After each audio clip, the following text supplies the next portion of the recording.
Hey, wanna see a dog? Bet you expected a real dog. Sorry to disappoint. Marker.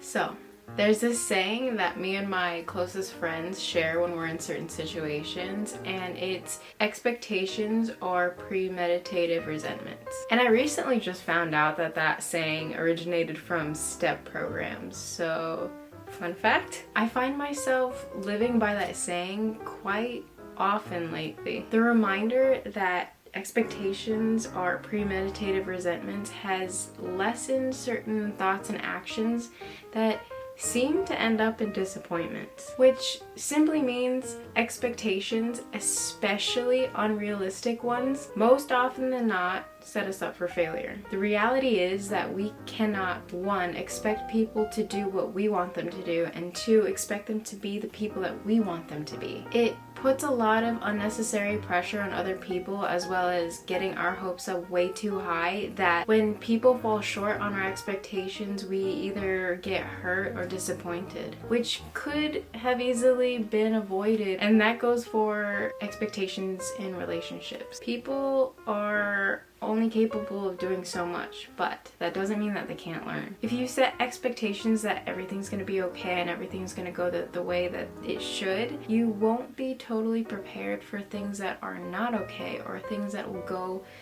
off the rails. You can't expect somebody to be perfect, to have all the answers, to be strong all the time, or to be there all the time. If it helps, the next time you do have expectations for someone or something, think about whether or not you are capable of fulfilling your own expectations, because if it's too high for you, it's going to be too high for the other people. Remember, some people could rise above, but other times people could also fall short.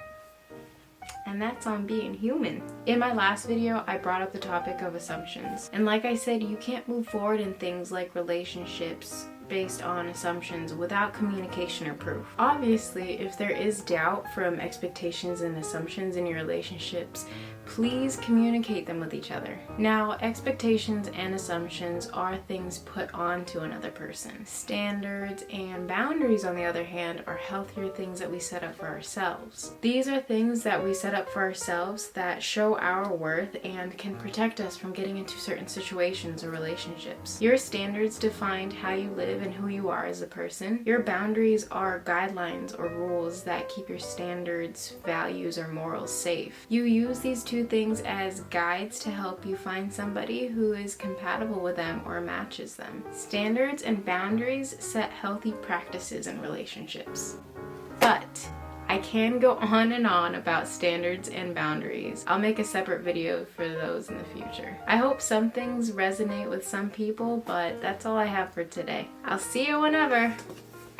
Marker!